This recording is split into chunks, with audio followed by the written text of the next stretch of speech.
那青草间风儿的亲吻，忘不了那草原上马儿的驰骋。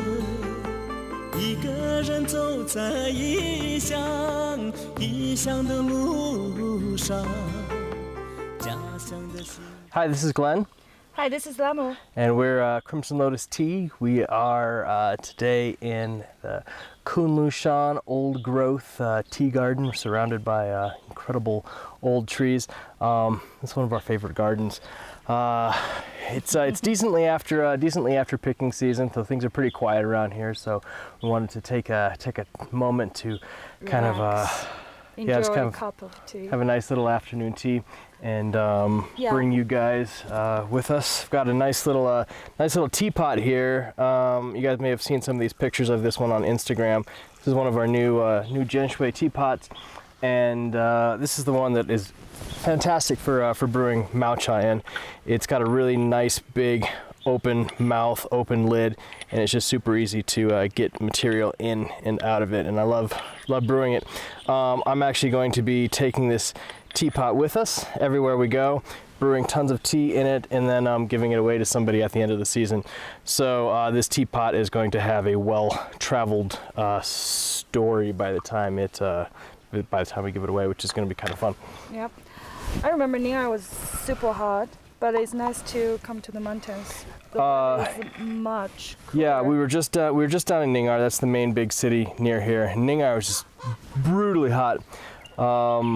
It's so much nicer and cooler once you get up into the mountains. Yeah, and I really like this time of the year. It's so quiet here. We're actually next to the old tea tree. The king tree is actually right here. You can see it in the videos that we did last year. Yeah, it's nice just us without so many tourists. nice garden. You can still see there's plenty of chickens. You'll see them running around in the background. Who knows what else? Oh, there are lots of ants on my body. Yeah, there's all sorts of bugs. So we've been fascinated with the Kunlu Shan material for a really long time. I love the Kunlu small arbor tree. Every farmer here has a different definition for the Kunlu Shao Chamu material, depending on like what they're trying to sell, what angle they've got. Yeah, some people think it's like above 20 years, 30 years. Some people like 50 years. Yeah. Yeah, just very interesting. Yeah. So we've been working on trying to try the material from some different farmers here to kind of expand what we have to offer. And this Kunlu Shao Chamu that we tried just this afternoon, it's really good. So good. So good. And yeah, this is so dry, so the production is so low. This tea just intense. And even one garden to the next, gets affected differently from the drought, and so super happy to be able to get some of this material. It's a lot more expensive. That's what happens when production is significantly limited. This material is more than worth it, and we're really happy to be able to get some of it. It's gonna be there for do I wait for you? Please go for it.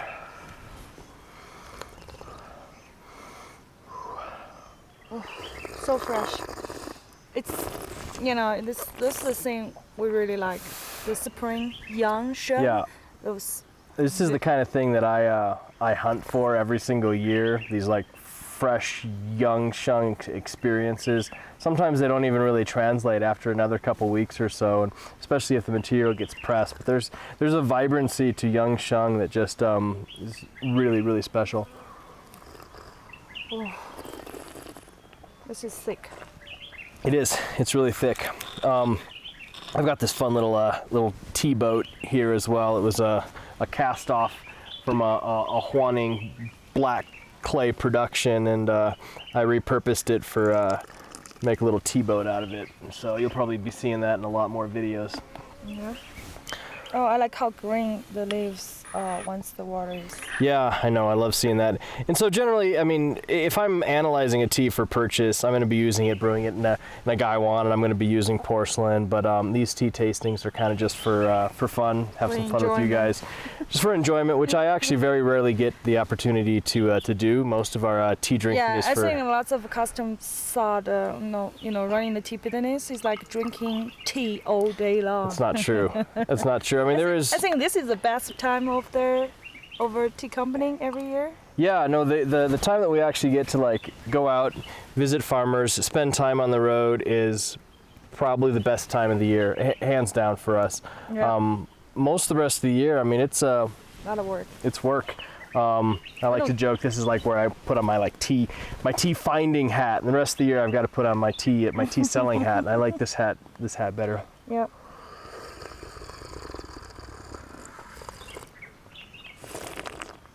Oh my gosh, this tea I can drink all day long. Yeah, no, the really nice thing, I mean, honestly, it's difficult for tea farmers, and it's difficult for all of Yunnan in a drought season like this. You have much less tea that's produced, but from a collector's point of view, from somebody who's actually trying to find like the best tea you're gonna find is in a year like this. It creates an incredible intensity in the actual tea that is produced. I mean, that's not an exclusive statement, because we've had some teas that just didn't really work out well. Yeah. And it's a surprise. Usually every year the farmer always so busy, but today, the whole family just relax.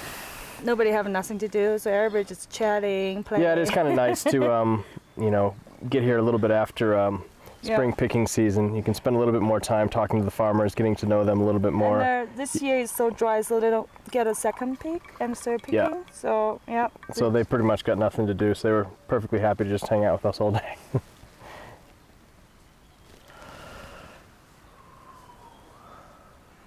Oh, I love those chickens.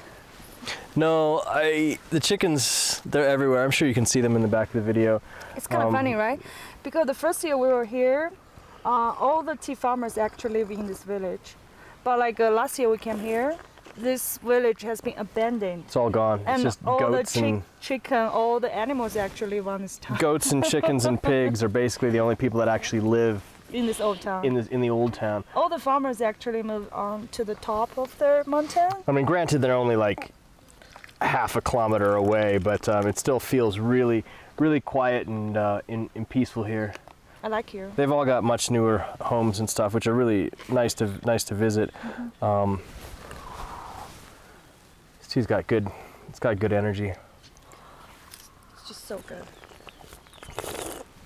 We've been here long enough that we've tried a lot of the other material from here. I've had the Gushu material, I've had like the Dashu material, had a handful of other stuff. They're good. They're really good, but the price is just astronomically more. Yeah, the gush price is just too expensive. It's way too expensive. It's even too expensive for us to do kind of in like a single session type tastings, because it's just so costly. Yeah, I think all the truth is in the cup, and Yeah. this tea definitely speaks for itself. Yeah, it definitely does, and pretty excited to get it. We weren't able to get very much of it this year because there really isn't that much that was made. So we're gonna have to kind of be strategic with how we with what we do with it. But I'm excited to be able to offer it.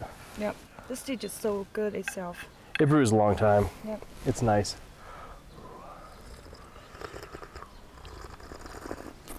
Oh, I really like drinking tea in the forests. This is the Tea first time garden. we've actually sat down in like at least in this garden. It's kind of sat down and had tea.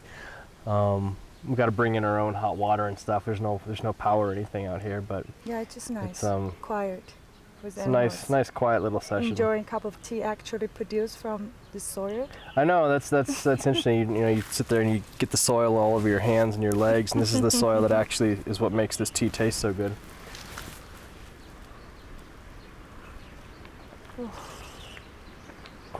Hopefully the rains will come soon. All of Yunnan really could use it. Yeah, it's too dry this year. Yeah, it's super dry. People say the sheng pu'er is for the summertime. I kind of know what they mean. It's Yeah. hot on my body, but it feels so good in the weather like this. It's actually inside cooling my body. Yeah, it's very cooling. There's usually a transition that happens when we're back in America, where like I stop wanting to drink sheng pu'er, and then as the winter gets heavy in Seattle and gets cold and dark and stuff, I usually start to crave shou pu'er a little bit more. But I am definitely in the sheng pu'er mood right now.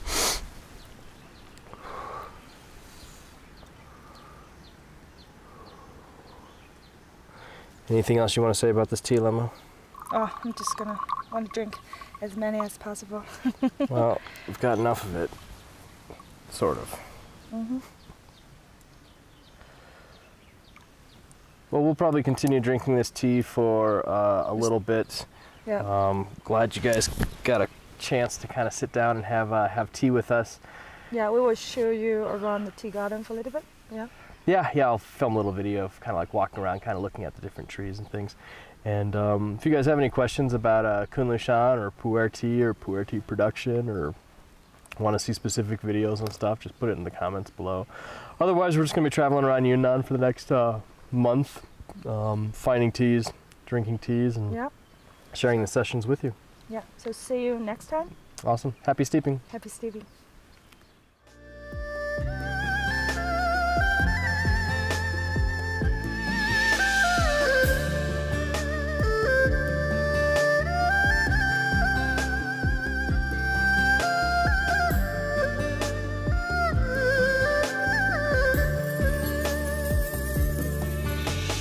忘不了那青草间风儿的亲吻，忘不了那草原上马儿的驰骋。一个人走在异乡的路上，家乡的行程是我引路的神。忘不了那毡房外炊烟的升腾，忘不了那雪山下魔鬼的歌声。我独自站在异乡的风中，家乡的姑娘可在痴痴的等。